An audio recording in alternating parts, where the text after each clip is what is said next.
Everyone, please excuse the purring sound in the background. That is one of my cats who has been very clingy today. So I've received a lot of inquiry over time regarding the mini cult within a cult that I was in between 18 and almost 20. No, sorry, almost 21. 18 to 21. I've mentioned off and on in my videos regarding living in Europe and France and Italy for 3 years. And I may have even mentioned who sent me there. And it's taken me a while to get around to this one because it hasn't really been in the same category as what I generally speak about anyways.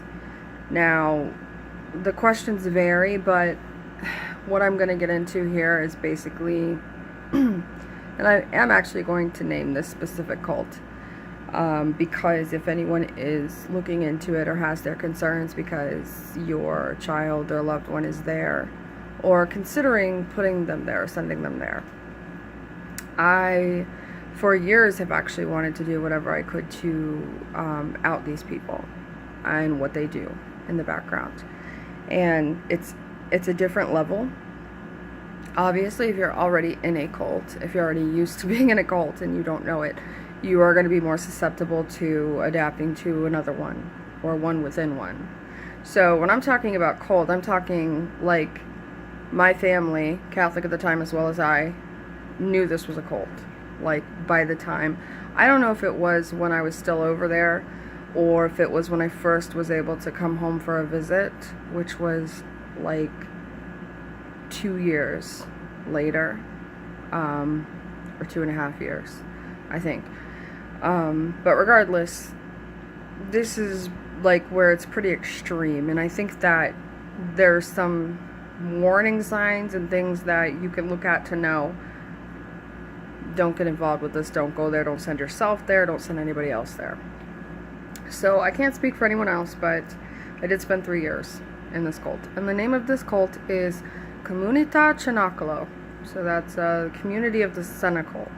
And it was established by an Italian nun who broke away from her specific order at the time, which I don't remember what it was now.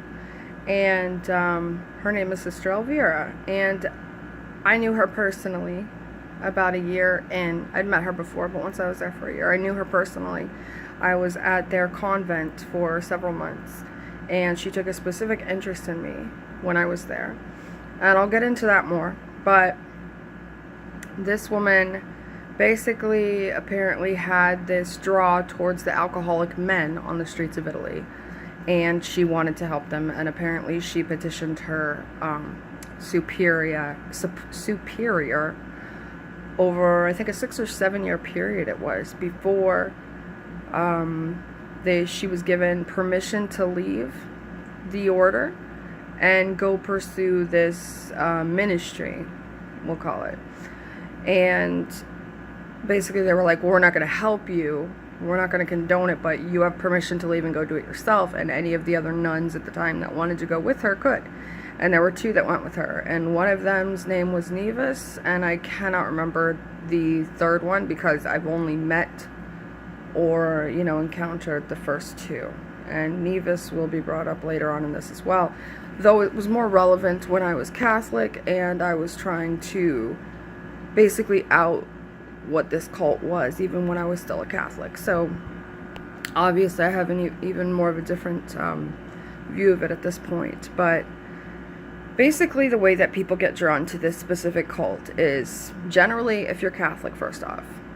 If you're Catholic, that's going to be a number one thing. And there are many other Catholic cults of different varying degrees, and Christian cults of different varying degrees, and all sorts of things. These things are all over the place, but this is a large one. Okay, this community began with this nun in a busted up, broken down, abandoned house, not even livable inside, and about 10 guys off the street, and building up and fixing up this house. And she put in this routine and this way of life that was supposed to change and get them off the streets and get them off of alcohol so that they could go on to have families or get back to their families or whatever. So I do believe wholeheartedly this woman this is just my personal belief from meeting her and knowing her the way that I did, in a way that many people in that community cult have never had a chance to know her, that she did have the best of intentions in her heart when she began this. But this thing grew fast, and it grew out of control, because when I escaped, not left, when I escaped on foot, initially escaped after my second attempted escape, my first escape being a year and a half in, and my second, which was unsuccessful, and my second escape, which was successful, which was around the 3-year mark. So,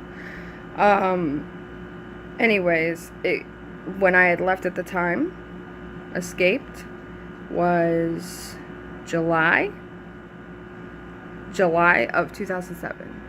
So it has been over a decade since I escaped that cult, and it is still flourishing. And in the sense that, you know, it's growing and opening more houses and getting more money and all that. So back then there was over 150 houses in every country around the world except Asia at the time, because they had just established their mission house in Africa, which was, I'm trying to think, yeah, that literally happened. That was the first one there, I think, that they had broken into that area. So, anyways, the way you get drawn to this is if you're Catholic and you or somebody that you care about, typically it is a child in a family, a teenager, a young adult, and it's the parents that are seeking help, and they find them. And they advertise themselves as rehabilitation, or whatever they want to call it, if you have a drug or alcohol problem. That is the primary thing, drug and alcohol. It first started with alcohol for men, then they opened a women's house, and then it became drugs and alcohol, and then it became drugs, alcohol, and severe mental disorders, and extended from that to just basically anybody with any problem, or even if you don't think you have problems and just want to try their lifestyle out, come, you know. So that's the draw. At the time, I was 17 going on 18. Eitenauer, the priest from the HLI scandal that I went through when I had come back and I was an adult, was the one who knew of them, because he was incarnated in West Palm Beach, Florida. And at the time, the only house of the Comunitá Cenacolo was in Florida at the time. There was no other houses in America. Last time I looked into it, I know they have houses in Florida and in Alabama, and there's one other state that I know of, and there could be more at this point in America. But the bottom line is there was no women's house in the U.S., so I had to go out of the country if I was going to do this. And I had been seeking help and just like a basic rehab, just normal help for a drug addiction, and of course I couldn't get that. You know, my parents ignored my problem, which made perfect sense considering I was basically the one parenting and running the household myself. And it was really my mom and I, because I had officially left my house for good. Her husband had beat the crap out of me for the last time, and I left that night and I never came back. And I was in a shelter for a while. I was at a friend's house for a while, and then they were worried about him coming there and hurting their kids or something, and so I ended up at a motel for the last like 3 months before I went overseas to this community as a last resort, basically, because just a basic rehab, I guess, didn't come up first somehow.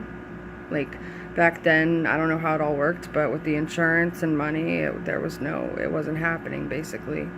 My mom's husband, when they said I needed a drug rehab, he ended up getting me into a mental hospital when I was 17, where I was released pretty quickly because they realized I was not somebody that was mental to the extent that they needed a bed there, and that what I actually needed was a drug rehab. So, anyways, there was a friend of the family kind of relative that was a monk at the time up north, and well, up in Illinois, Midwest, back where we were from originally. who got his monastery together and pulled together the money for our tickets. So basically for my mom and I, we had to originally go to Florida to meet with Albino. Okay, so this is the name of the primary man, and his wife's name is Joyce. I believe it's either Joy or Joyce. It's been so long. But I know his name's Albino Aranio. And they're in Florida, and they're probably still there in the same place doing the same thing.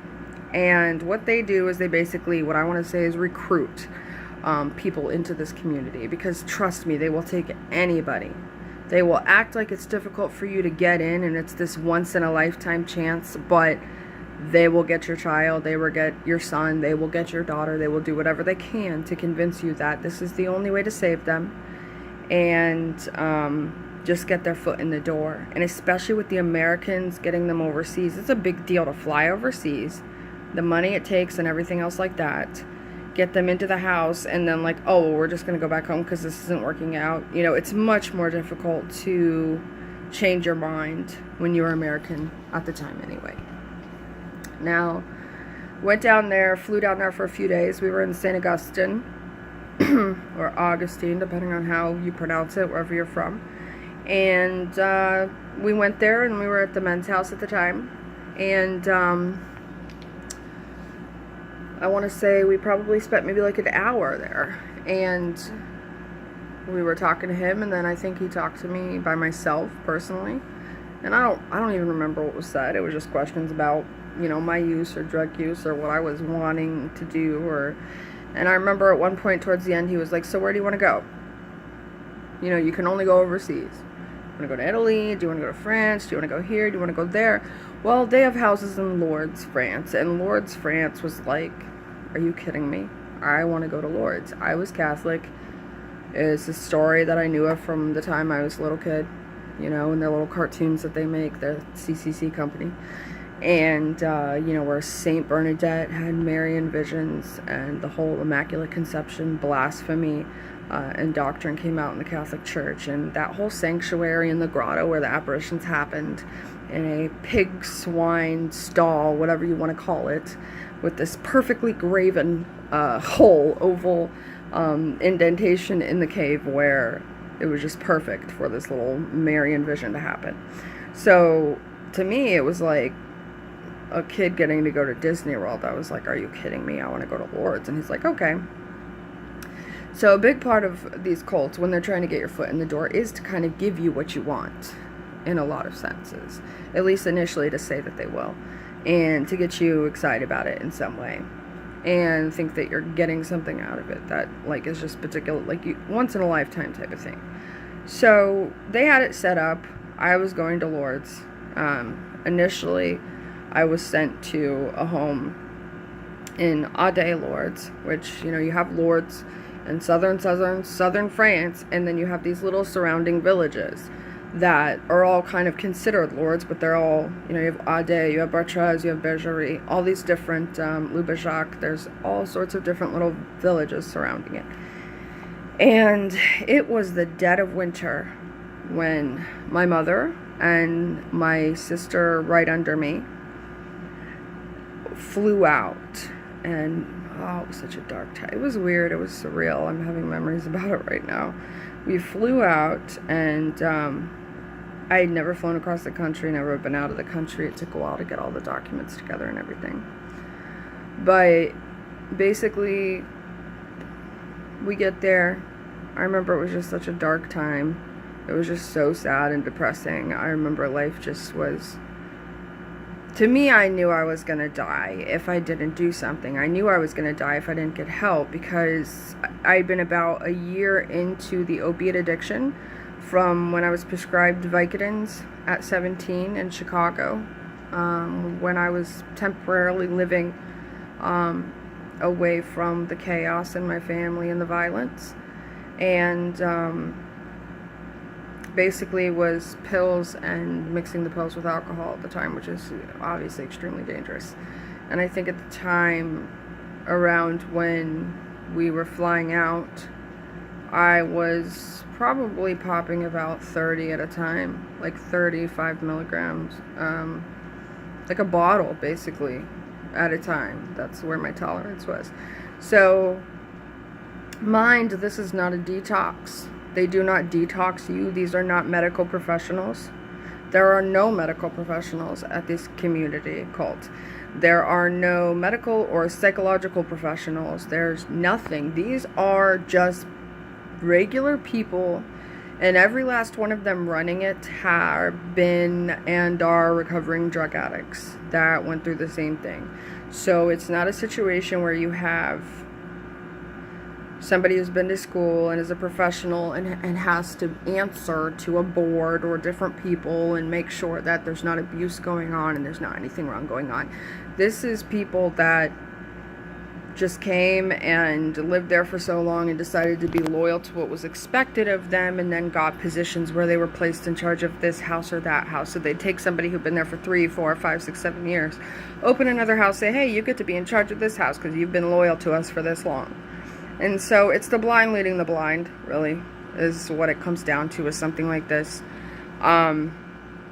They make themselves out to be some sort of rehab or some sort of professional help of some sort, and that's not what it is. So we get to France. It's February 22nd when I arrived, and I think what it was with the Americans, they, at least at the time, you have to have a parent or somebody else come with you, and they stay in a hotel there while you're at the house for a week, and if at the end of the week you decide to stay, then they go back to the US, which obviously is what happened, and it happened at the time because I was convinced that it was the best thing that I could do for my little siblings. It was the best thing that I could do for my family. I was convinced by others that there was no help available to me but this, and I had tried to stop on my own. I had tried to get things under control on my own, and so to me this is like, obviously, okay, this is a godsend. This is where God wanted me to go. This is where I needed to go to get help. And so I'm an odd day. I can't even talk about it, but my mom and my sister drove away in the taxi, and from the moment they left, I never saw, heard from, was able to speak to, write letters to, call on the phone, any sort of communication with my family, with any friends, with anybody on the outside.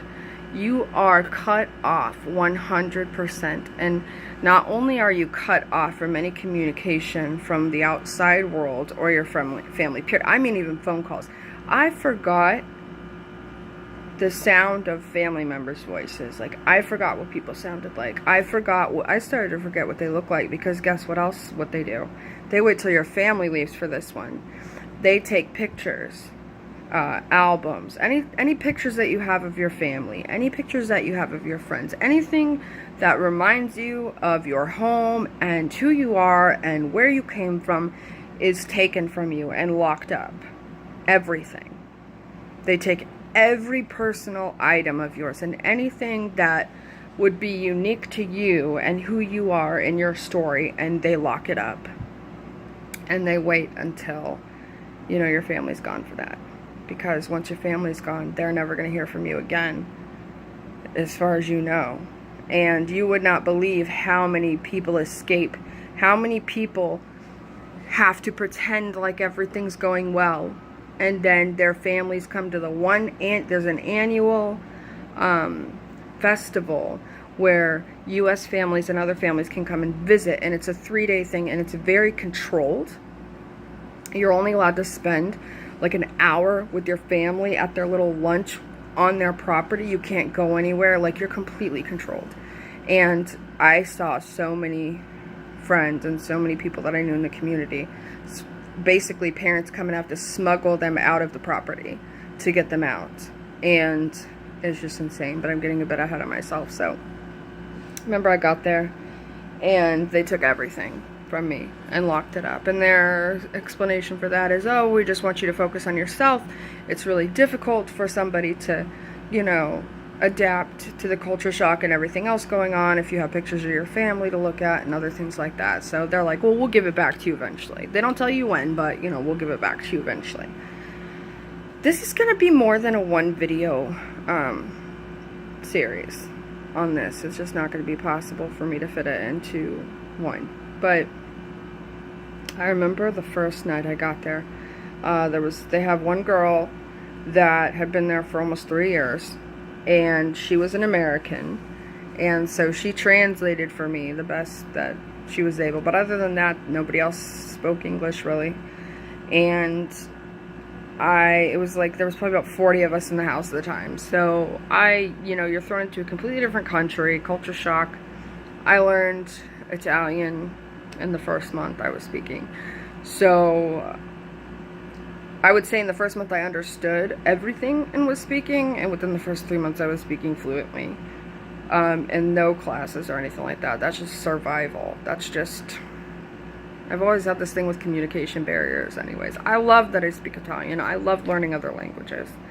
There were things that were great about the experience, that people that I met and friends that I have that I will always consider my friends, and that does not take away from that this is a cult, and it is an evil cult, and it will suck in, brainwash, and zombify your child, your loved one, your family member, your friend. So I'll even say straight up right now, I don't believe at all that it was the intent of this nun to have something that she started become a cult. What it was is she gets older, you put people in charge that just got there some years ago, that have no professional degree and don't have to answer to anybody. And it grows and it grows, and it just got so big, I think, that she didn't even know what was going on anymore. I don't even know if she's still alive. I try to check in every once in a while, because, I do have a place in my heart for her. It's difficult to explain. She did have an effect on me, I think, in a good way. Personally, her. And now I could be wrong. Maybe I'm biased or something like that because of my experience. But I get there, and it's chaos when there's just 40 people in a house, and it's noise and it's talking, and you don't understand any of it. It's just, what a shock. And you're on drugs and you start withdrawing. You go into straight up withdrawal. You don't get Tylenol. You don't get a glass of water outside of their meals. You don't get anything. You don't get to rest in bed while you're withdrawing. They literally put you immediately to hardcore labor. Like hardcore labor. Like I said, it was the dead of winter in France at the time. And I've never felt a cold like this before. And I'm from Chicago originally. And from the very next morning, I was out in their garden, which is about a half a mile from the house, where you have to walk past these dogs that might tear you to pieces every single day, and walk with sticks to get to the other side. And I basically was not in charge of, but worked with the girls that were in charge of chopping the wood. And I would chop wood for 12 hours a day.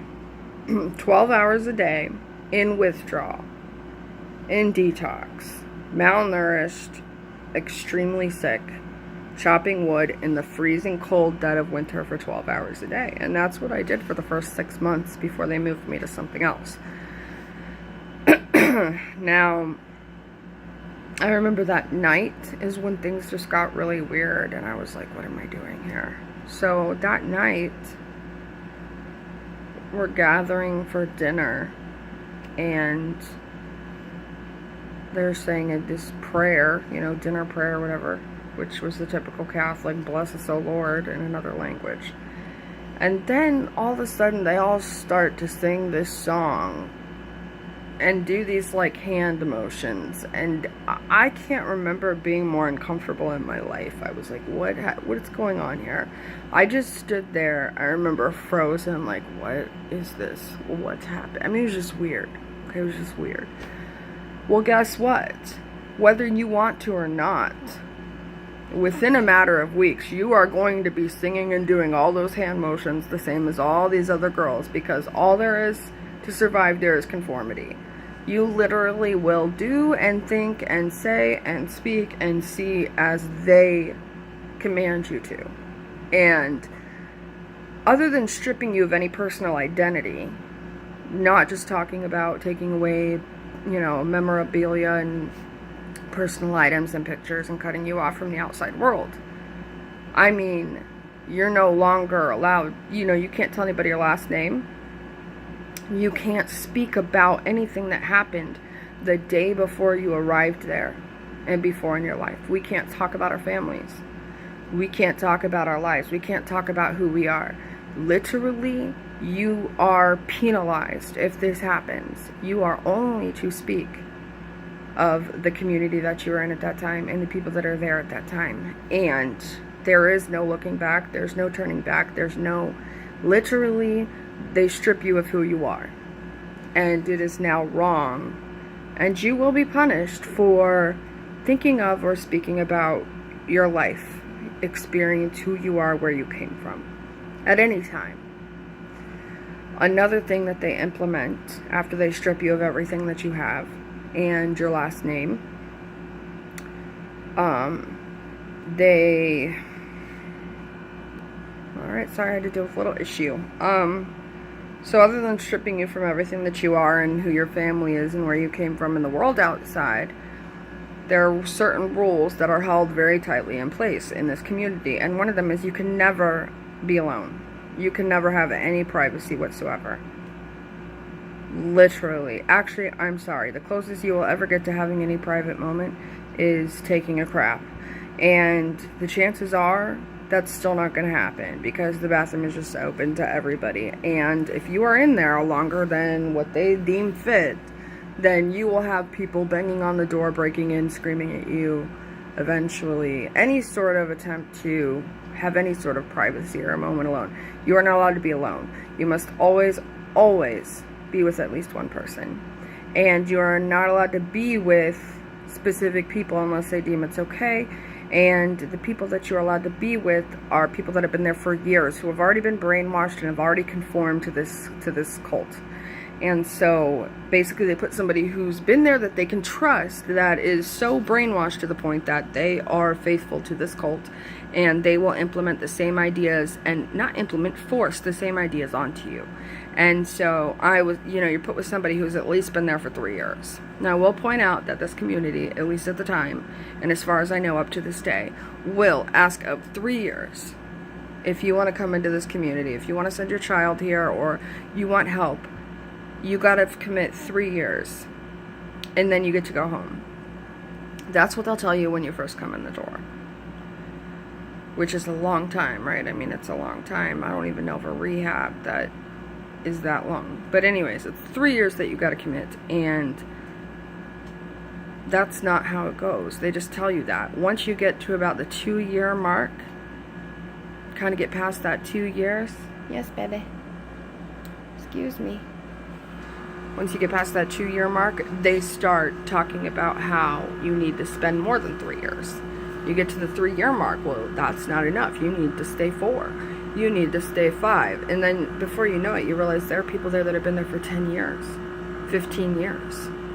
There are people there that want to leave that can't leave, or that at this point are convinced they can't leave. Now, as far as the brainwashing tactics go, cassette tapes and daily homilies and lectures were primarily what was used, I would say, is the main brainwashing technique. And the primary message that is set through to those in this community is a very simple one, and the main thing that keeps people in this community, which is this community is the real world. Outside of the community is a matrix. In fact, they have you watch The Matrix when you first get into this community, the movie with, Keanu Reeves and everything. Outside world is a matrix. This community is the real world. If you leave this community, you will fall back into drugs, you will relapse, you will die, you will end up worse than you were before. You cannot survive outside of this community. That is the message sent subliminally and sometimes very forcefully and directly through their priest homilies, because these people have their own little world, okay? They have, even within the Catholic realm of things, they have their priests that they ordained into that community. That their own order. In fact, they made it before they had permission from the Vatican, I guess, to actually have their own order. Their own priests that they ordain in there from people that they bring in. their own nuns. In fact, I almost became a nun there, and that'll get into that at some point within the series. But yes, I literally was in a convent, and were something else not to have intervened, I would be there right now, one of their nuns lost, not knowing who I was for the rest of my life. And so they have married couples there. They have people that they try to put together and have you get married within the community. That is very, that's looked upon as a very great thing. Like, you're really special and unique if you get to marry within Comunitá Cenacolo. And so they have weddings there. They control the couples and the married couples. They control your children. Here's the worst part of it. And thank Jesus, at the time I did not have children. Because there are girls there, and guys there, particularly mothers there, that have children. That because they went into this community, either there will be a house open that has children, because there's not children at every house. Only certain houses are specified to be able to have children. It's giving me chills right now talking about this. This is the worst part of it, I think, with the children. So sometimes they'll be like, oh, yeah, you're special. You can bring your child. We have this opening in this house. You can bring your child with you, so you can have them with you, you know. But a lot of them don't get to have their children with them or come into the community, either because there's not an opening at that house or the courts outside or something will not allow it. So you've got the kids are the ones that were able to get in initially. Now, I will tell you, every single person that I've known personally over there at the time that had a child that they did not have custody of, that was outside of the community works it out so that they can get custody of that child. The community does what they have to do to make sure that they can get that person's child, because that person's child is a way, it's leverage, and it's a way to manipulate them. And I thank God for those children that weren't able to get sucked into that. So the community will, this cult, Cenacolo, will seek to gain custody rights for you of your child and have them in the community. And here's the worst part about it. Once you're a child and you are there, you don't have your child. It's horrible, okay? You can be under the same roof. Two other drug addicts, recovering drug addicts, me, somebody else, whoever, that is not your child's parent, that has no relation whatsoever, that has no schooling or any sort of certification to work with children, is placed in charge of all the children in that house. So towards the end, when I was there for about 2.5 years, one of the ways they were trying to keep me there, they knew I loved kids and loved working with kids. They were going to start putting me in charge of the kids. They would put anybody in charge of kids, whether they had experience or not. It was about who sucked up the most, who obeyed the most, who conformed the most, who was the most brainwashed. So these children, you can have 6, 7, 8, 9, 10, 11, 12, however many of them. And there'll be 2 zias, they call them, which is aunt in Italian.